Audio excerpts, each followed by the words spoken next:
ناظرین، بریک سے پہلے بات ہو رہی تھی ورلڈ ہیلتھ ڈے کے حوالے سے ڈاکٹر ریاض علی شاہ سے. آئیے بات چیت کا سلسلہ آگے بڑھائیں. ڈاکٹر صاحب، جیسے کہ پیدائش کا معاملہ ہم ڈسکس کر رہے تھے کہ بچے کی ولادت کس طرح کے ماحول میں ہونی چاہیے اور وہاں پر کسی ٹرینڈ انسان کا ہونا کتنا ضروری ہے. پیدائش کے بعد جو سب سے پہلا معاملہ کسی بھی بچے کی زندگی میں آنا چاہیے ہمارے حساب سے وہ ہے ویکسینیشن کا عمل. صحیح. تو لیکن اس معاملے میں بہت ساری رکاوٹیں بھی پائی جاتی ہیں، جبکہ دیکھا جائے تو گورنمنٹ کافی حد تک اس چیز کو سپورٹ بھی کرتی ہے. اور لوگوں کی میرے خیال سے لوگوں کو اپنے طور پر زیادہ اتنا محنت کرنے کی ضرورت نہیں پڑتی، جبکہ گورنمنٹ اس چیز کی کاسٹ وغیرہ بھی افورڈ کر رہی ہے.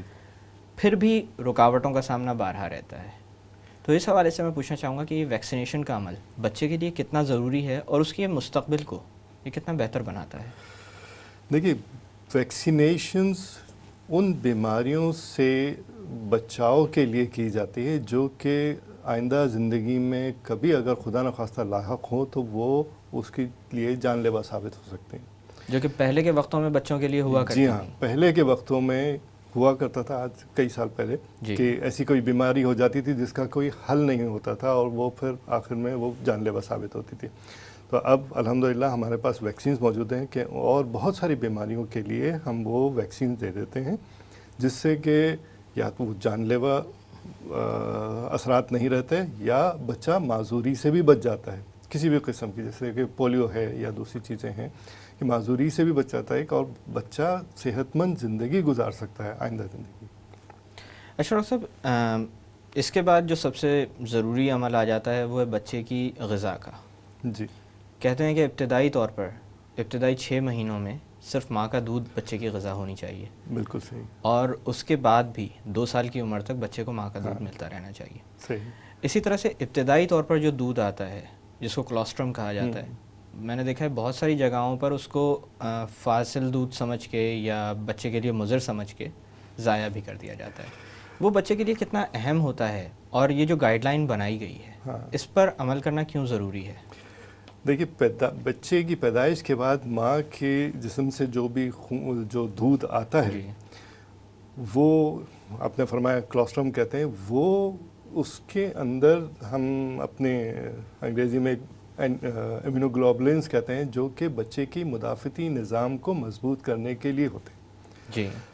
وہ بچے تک پہنچتے ہیں تو بچے کو بہت ساری بیماریوں سے بچاؤ کے لیے اس کے اندر چیزیں ہوتی ہیں. تو بچے کا جو امیون سسٹم ہے یا اس کا مدافعتی نظام ہے وہ مضبوط ہو جاتا ہے اور آئندہ کی زندگی صحت مند گزار پاتا ہے اس کے لیے. اور یہ مفید چیز ہے، ضائع کرنے کی چیز نہیں. اچھا ڈاکٹر صاحب، اسی طرح سے اگر غذا کی اس کے بعد کی عمروں کی بات کی جائے تو میں دیکھتا ہوں 2 طرح سے نیوٹریشنل ڈیفیسٹس پائے جاتے ہیں. ایک وہ بچے جو کہ جو دیہی علاقوں میں عموماً ہوتے ہیں جن کو غذا ملتی ہی نہیں ہے کہ وہ پیٹ بھر کر کھا سکیں، جو دیکھنے میں ہی کمزور نظر آتے ہیں. اسی طرح سے شہروں کی اگر بات کر لی جائے تو وہاں پر بھی غذا کی کمی نظر آتی ہے، کیونکہ والدین لاڈ پیار میں بچوں کو ہر وہ چیز دیتے ہیں جس کی وہ فرمائش کرتے ہیں اور اس کے علاوہ اور کوئی چیز نہیں دیتے. تو اس طرح کے اقدامات بچوں کی صحت پر کس طرح اثر انداز ہوتے ہیں؟ یا کیا صرف گوشت پر بچوں کو پالنا چاہیے؟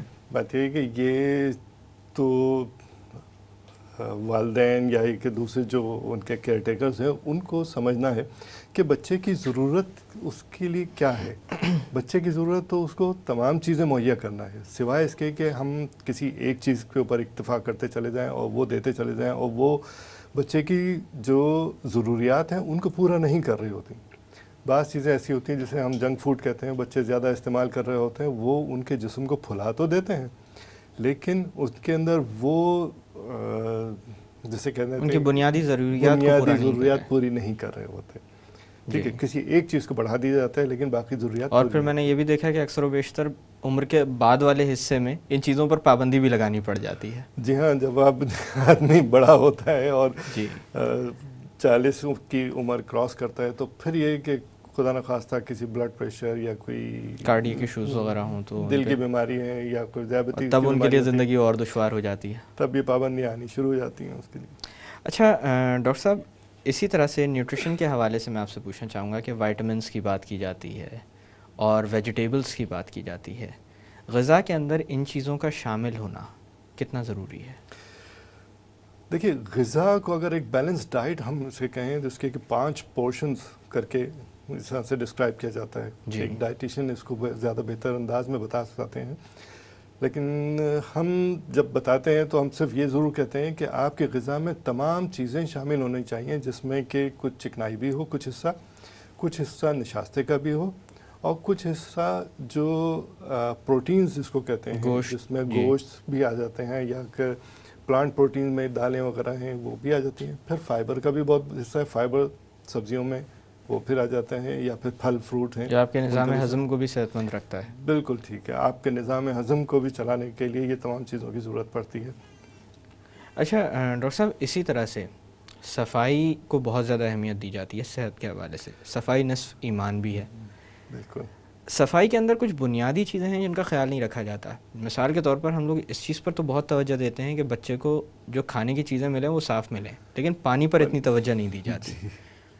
پانی اگر صاف نہ ہو تو کتنی یا کس طرح کی بیماریوں کا باعث بن سکتا ہے؟ جی, پانی کے اوپر تو بہت زیادہ بات ہوئی ہے, اس لیے کہ پانی ہی ایک بیسک یا بیماریوں کی جڑ پایا جاتا ہے.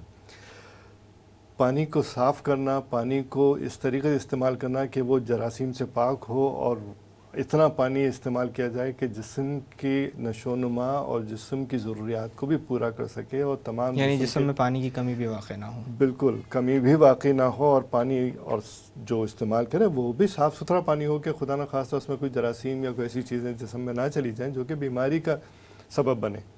جی, تو یہ پانی بہت زیادہ اہم ہے. عام طور سے کہا جاتا ہے کہ 1 سے 2 لیٹر کے درمیان اتنا پانی پینا چاہیے ایک انسان کو, جو کہ اس کی صحت کے لیے اچھا ہے. اور اسی طرح سے اکثر و بیشتر میں یہ دیکھتا ہوں کہ بچوں کو یہ عادتیں بھی نہیں ڈالی جاتی ہیں کہ پھل دھو کر کھائے جائیں, اور یا پھر اپنی جسمانی صفائی کا خیال رکھا جائے. یہ وہ کام ہے جو کہ والدین ہی کر سکتے ہیں, یا یہ وہ تبدیلیاں جو کسی بھی انسان میں والدین ہی لے کر آ سکتے ہیں؟ بھائی یہ چیزیں تو اول روز سے ہی سکھائی جاتی ہیں کہ بھائی جو بھی چیز استعمال کرنی ہے کھانے پینے کی, پھل استعمال کرنا ہے تو اس کو دھو کر کے کرنا, جی, اور سبزی بھی جو پکائی جائے تو پہلے دھوئی جائے اور پھر اس کے بعد استعمال کی جائے. پانی صاف ستھرا استعمال کیا جائے. کھانے پینے کی چیزوں میں یا جو بھی انسان کی ضروریات کی عام چیزیں ہیں, صفائی کا جتنا خیال رکھا جائے صحت کے لیے اتنا ہی بہتر ہے.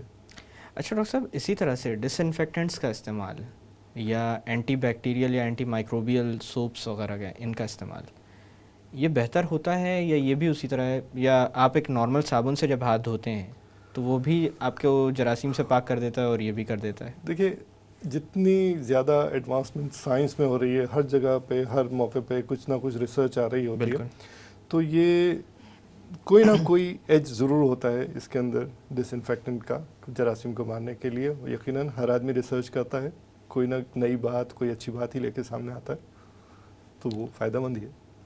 اچھا ڈاکٹر صاحب, اسی طرح سے میں دیکھتا ہوں کہ موٹاپے کا رجحان خاصا بڑھتا جا رہا ہے. ہاں, اس کی شاید ایک بہت بڑی وجہ یہ ہے کہ فزیکل ایکٹیویٹی کم بھی ہو رہی ہے, جی, اور اس کو پروموٹ بھی نہیں کیا جا رہا. جیسے اسکول گوئنگ ایج میں بچے جس طرح کی کارکردگی علم کے میدان میں دیتے ہیں, اسی طرح سے فزیکل ایکٹیویٹی کے میدان میں یا کھیل کود کے میدان میں ان کی کارکردگی پر توجہ دینا کتنا ضروری ہے؟ کہا یہ جاتا ہے کہ جتنی زیادہ اچھی آپ کی فزیکل ایکٹیویٹی ہوگی اتنی زیادہ ہیلدی لیونگ آپ کی رہے گی, اتنی دیر تک دیر پا رہے گی آپ کی ذہنی صلاحیتیں.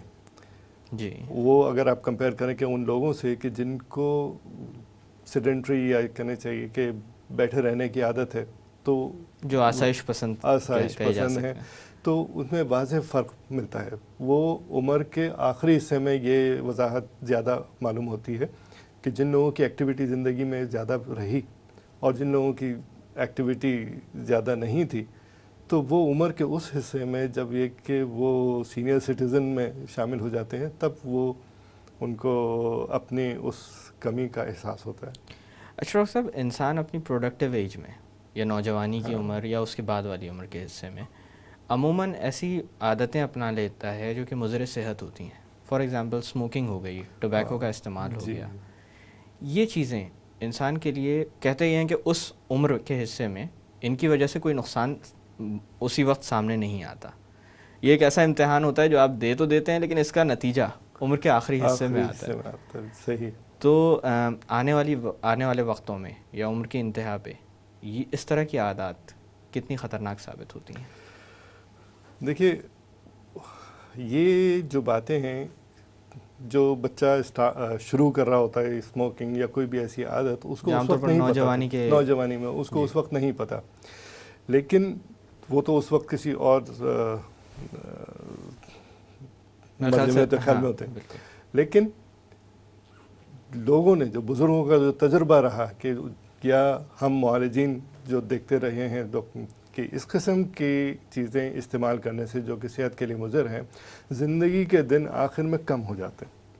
وہ زندگی کا گراف جو ہے وہ نیچے کی طرف جاتا نظر آتا ہے، اور جب یہ ایسی کوئی عادتیں ترک کر دی جاتی ہے تو وہ گراف یا کہ وہ جو تیزی سے جو نیچے کی طرف آ رہا ہوتا ہے وہ پھر بہتری کی طرف آنے لگتا ہے. تو زندگی کے دن کچھ بہتر ہو جاتے ہیں، کہ بہتر زندگی ہونی شروع ہو جاتی. تو میں تو یہی کہوں گا کہ اول روز سے ہی کہ نہ صرف بہتر ہوتی ہے بلکہ زندگی طویل بھی ہو جاتی ہے، بہتر بھی ہو جاتی ہے. بہت ساری انسان کو خود سے فرق لگتا ہے کہ جو تکالیف ان کو کسی عادت کی وجہ سے ہو رہی ہوتی ہے، کہ سمپل زیادہ چائے ہے، زیادہ سگریٹ ہے، تو ان کی ترک کرنے سے یا ان کی عادت کو چھوڑنے سے جو بہتری ان کو صحت میں خود محسوس ہوتی ہے تو وہ خود ہی جانتے ہیں. ڈاکٹر صاحب یہاں پہ تھوڑی دیر کے لیے باتوں کا سلسلہ روکتے ہیں. ناظرین وقت ہے ایک چھوٹی سی کمرشل بریک کا. بریک سے واپس آ کر ورلڈ ہیلتھ ڈے کے حوالے سے مزید بات کی جائے گی. Stay with us.